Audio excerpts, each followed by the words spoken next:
Yo creo que sobre este tema tenemos que ver las dos partes para que hagamos un buen análisis. Así que iniciemos con la primera de las dos caras de la moneda. Y es lo siguiente, una de las medidas de restricción más importantes y más exitosas en la contención actual del COVID-19, Sandy, ha sido el denominado aislamiento social. Esta medida tiene una lógica, la de no facilitar la propagación de la pandemia. Ahora, recordemos una cuestión, en condiciones normales, en el transporte público pueden caber 50 o 60 personas en cada uno de los autobuses.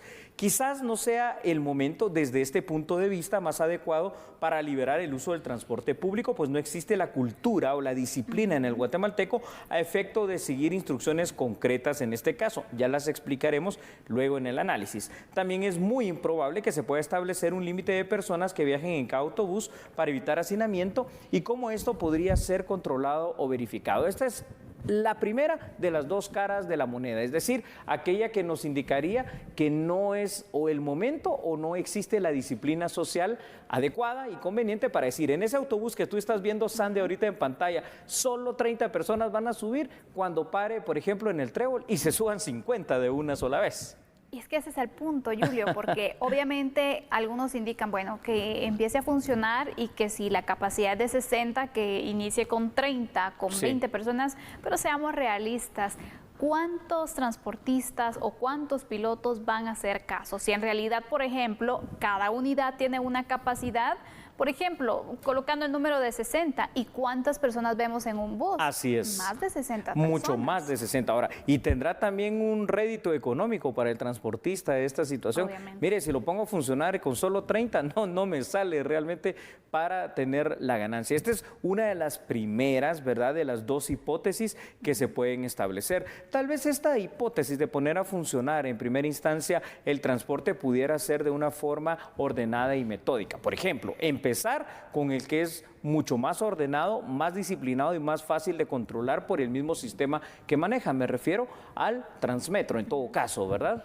Pero a la larga también es un poco complicado, por ejemplo, cuando ya hay ciertas empresas que empiezan a funcionar. Sabemos que hay personas que vienen de Antigua Guatemala, de Chimaltenango, de diferentes partes también del país que obviamente hacen su traslado todos los días. Me parece. También necesitarían ese tipo de movilización. ¿Quieres? Es complicado, Julio. Es muy complicado. Con esto que tú me estás diciendo, ¿quieres que veamos el lado B de esta postura? El lado B es la que tú estás diciendo precisamente porque es cierto, hay personas que para movilizarse y ante esta situación el guatemalteco necesita transportarse hacia su lugar de trabajo y a su vez obviamente necesitan muchos de ellos utilizar el transporte público. Ahora bien, a pesar de esta necesidad que es muy cierta con lo que tú dices, no hay que caer en una trampa. ¿Cuál trampa? La de la falsa seguridad. Las medidas de contención adoptadas por el gobierno hasta el momento han sido muy efectivas y el coronavirus no ha cobrado muchas víctimas mortales en nuestro país. Pero si con esa falsa seguridad que se puede sentir de que el coronavirus está ahí, pero no me he contagiado ni está matando mucha gente, las medidas se van relajando y el guatemalteco a su vez también lo hace, se podría perder todo lo que se ha ganado durante esta fase de contención y podrían eventualmente desbordarse los casos de contagios, que esa es la otra parte que también hay que analizar.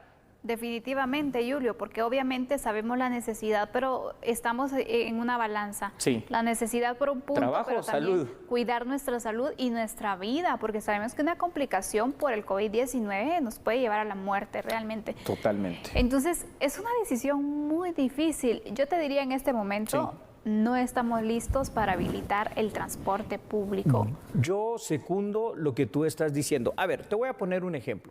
Supongamos, perdona que haga las preguntas así, Sandy, en este momento, pues así como el pueblo de Guatemala ha representado. ¿Necesitas ir a trabajar? Si solo la respuesta fuera sí o no, ¿cuál sería?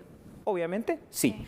¿Necesitas entonces ganar esa plata para poder mantener a tu familia? La respuesta seguiría siendo sí. ¿Necesitas transportarte a tu lugar de trabajo? Sigue siendo sí. Pero ¿qué pasa si ahora la pregunta es, bueno, y si para hacerlo tienes que subirte a un bus con 30 personas, donde sabes que probablemente el día de hoy, mañana o la próxima semana, al menos una de esas personas está contagiada de COVID-19, ¿aún así lo harías? así no lo haría. Cambia la respuesta, ¿verdad? Pero imagínate, efectivamente, entonces aquí viene otra alternativa que se puede ir A ver, dime, por favor. Por ejemplo, en este momento se tiene establecido que las empresas que están funcionando deben de garantizar el transporte a sus empleados. Eso es correcto. Entonces, ¿por qué no orientar una medida en apoyo también? Porque obviamente esto ha incrementado gastos a empresas. Definitivamente. Entonces, crear tal vez algún tipo de aporte, algún apoyo para estas empresas para que puedan dotar siempre de ese transporte, tomando ellos siempre las medidas, porque obviamente si no lo hacen es una sanción para la empresa. Correcto. Creo que ahí hay un poco más de control, pero no sé cómo lo ves tú o qué otras alternativas yo creo ves. que sí, también esto es muy concreto lo que estás diciendo y también es muy pertinente. ¿Sabes por qué? Porque entonces pongamos la otra parte. Entonces viene el trabajador y nos dice, mire, me parece muy bien lo que está diciendo, pero yo necesito llevar pan a la casa, necesito llevar dinero a la casa y estoy yendo a trabajar y me estoy yendo a pie, me estoy yendo en patineta o me estoy yendo en taxi, en lo que sea,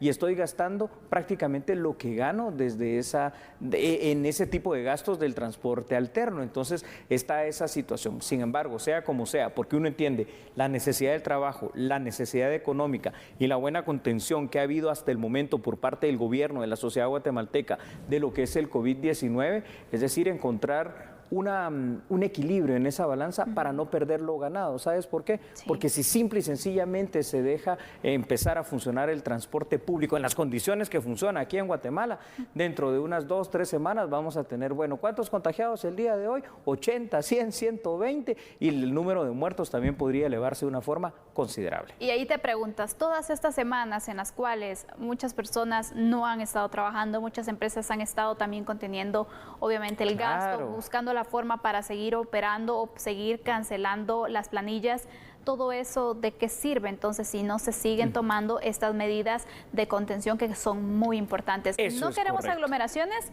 Bueno, en el transporte público se da mucho. Es correcto. Y lo otro, y ya para finalizar, que hay que empezar a analizar también, es que ya es bueno hablar de esto por una simple y sencilla razón. Hay que empezar a hablar también de la reactivación económica, no solo del país, sino de la economía de cada uno de los hogares guatemaltecos. Así es, Julio. Así que vamos a concluir con este tema, pero después de la pausa, en este momento vamos a hacer un corte, después de la pausa le daremos a conocer los nuevos casos, porque se siguen registrando, Julio. Me parece muy bien. Hacemos, cuando regresemos, la radiografía del COVID-19 al día de hoy. Muy bien, no cambie. Ni acá en TN23, ni en las frecuencias de Radio Cadena Sonora. Nosotros somos a esta hora a la medida.